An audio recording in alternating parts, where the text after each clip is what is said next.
Nomor 11 ini melanjutkan soal yang kemarin. Seorang tokoh pro integrasi yang berjuang lewat lagu-lagu yang syarat dengan nilai-nilai perjuangan dan menggugah rasa kecintaan terhadap tanah air dan bangsa seperti Halo Bandung, Sepasang Mata Bola, dan Rayuan Pulau Kelapa adalah A. W.R. Supratman, B. Kusbini, C. Ismail Marzuki, D. Ibu Sud, atau E. Simanjuntak. Kata kuncinya pencipta lagu, ya, pencipta lagu Halo Halo Bandung, Rayuan Pulau Kelapa, ya, lewat lagu dengan syarat nilai perjuangan yang menggugah rasa kecintaan. Oke, nomor 11 jawabannya C. Ismail Marzuki.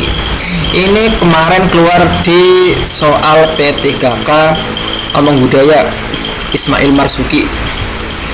Kita lanjut soal nomor 12.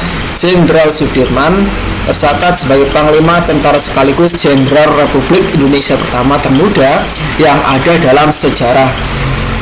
Peran Sudirman dalam upaya memperjuangkan keutuhan negara dan bangsa Indonesia adalah A.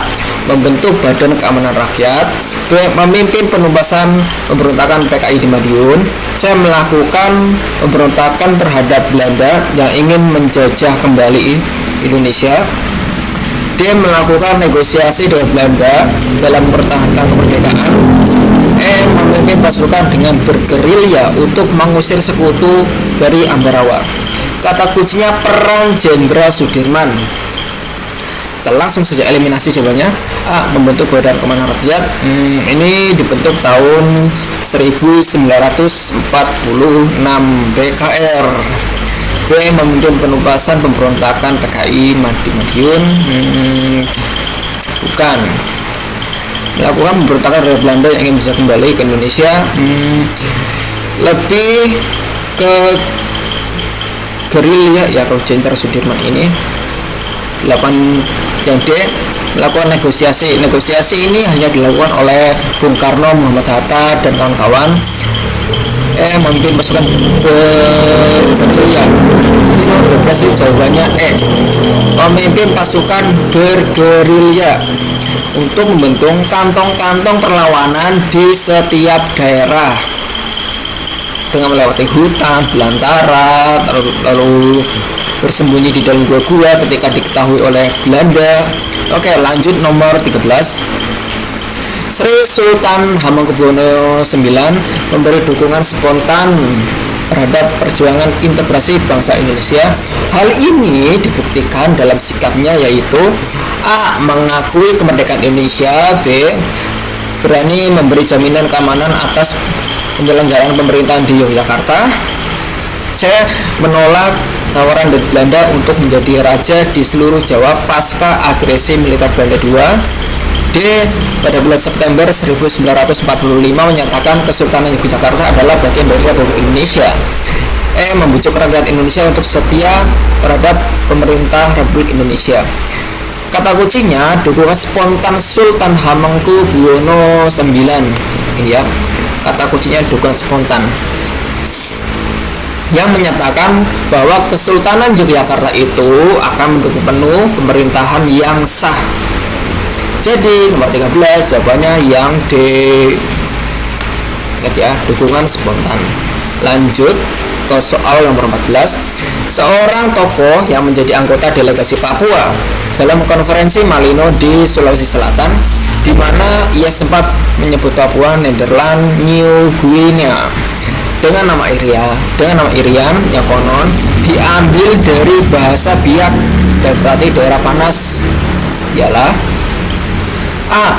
Frans Kaisiepo, B. Silas Papare, C. Martin Indey, D. Opu Gaingri Saju, E. Ismail Marzuki. Ini jelas ya, tokoh delegasi Papua yang ada OO nya itu jawabannya. Sudah jelas ya. Nomor 14 jawabannya A. Frans Kaisiepo, tokoh Papua. Lanjut nomor 15.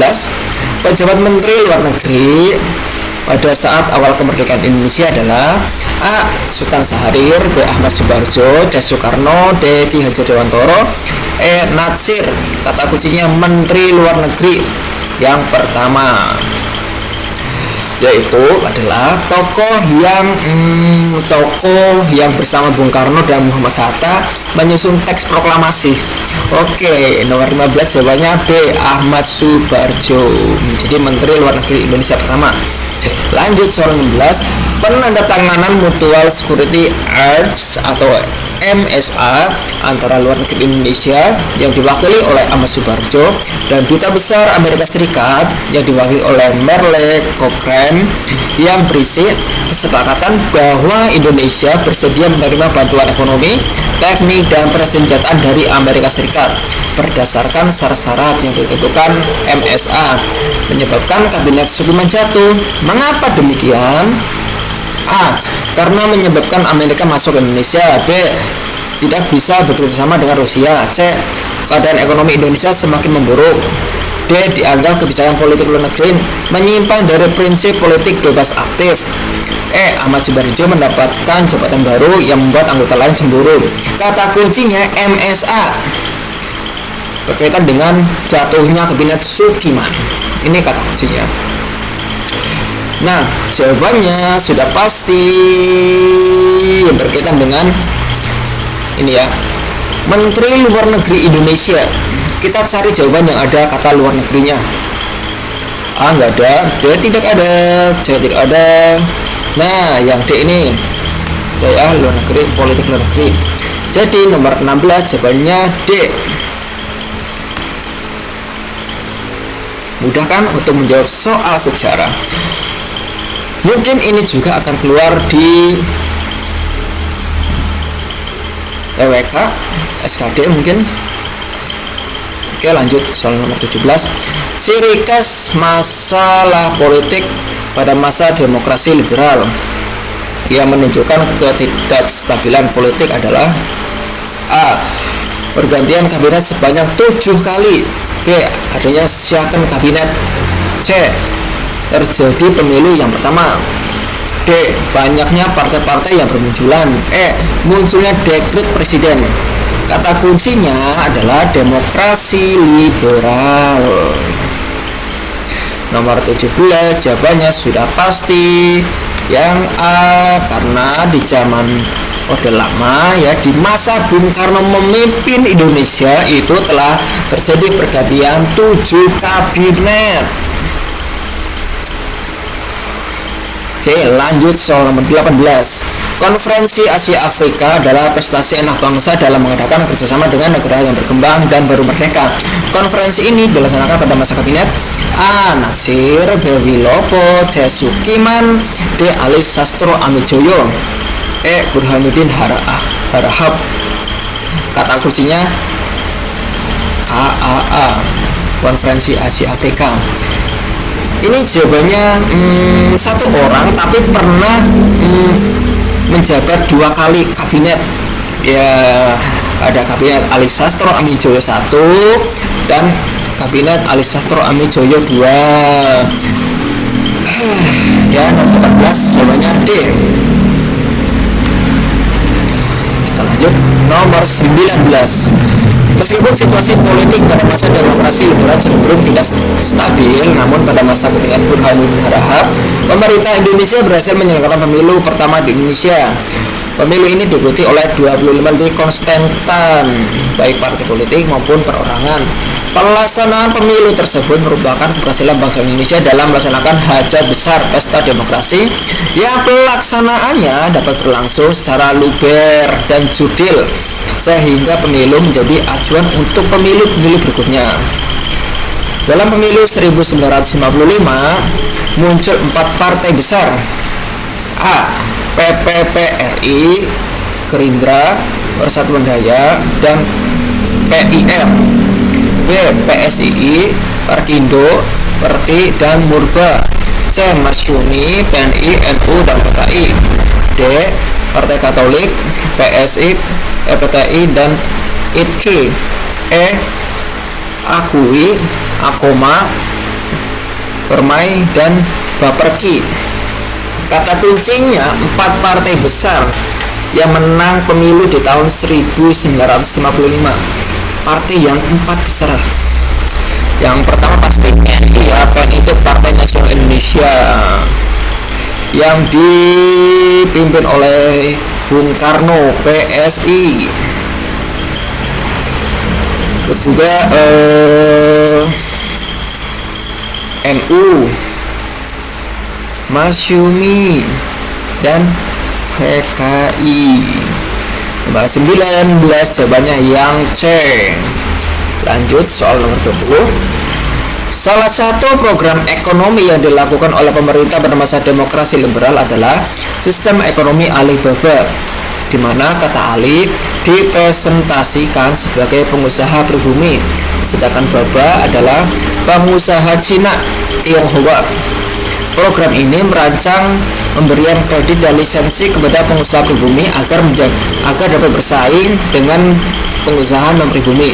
Namun dalam pelaksanaannya mengalami kegagalan.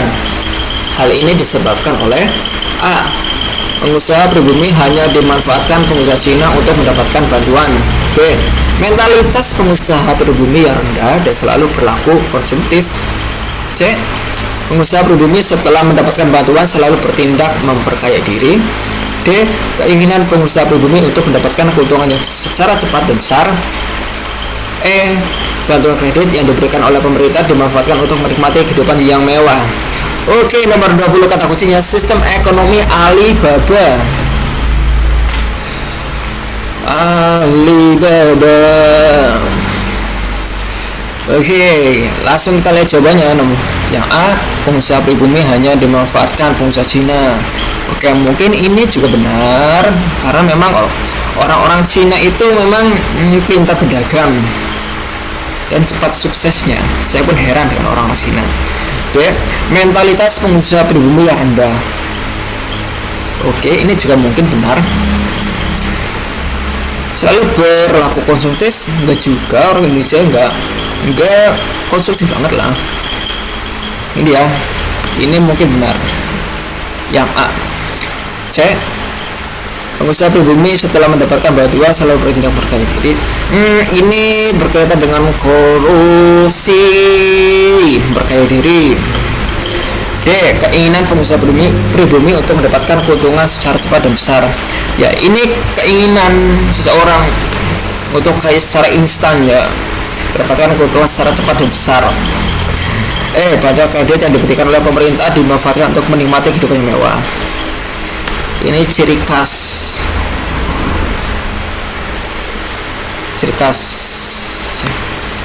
memperkaya diri. Jadi nomor 20 jawabannya yang A. Alibaba itu ya, orang-orang Indonesia itu memang mudah dimanfaatkan, mudah diadu domba. Makanya kita sebagai generasi bangsa Indonesia itu harus berpikir cerdik untuk kemajuan bangsa Indonesia. Kalau bukan kita, lalu siapa lagi yang akan membawa Indonesia emas di tahun 2045? Oke. Hanya sampai 20 soal. Untuk soal 21 sampai 30 saya lanjutkan besok. Silakan dipelajari, dipahami bentuk soalnya, karena soal yang saya berikan ini kemarin ada beberapa soal yang keluar di tes P3K Pamong Budaya.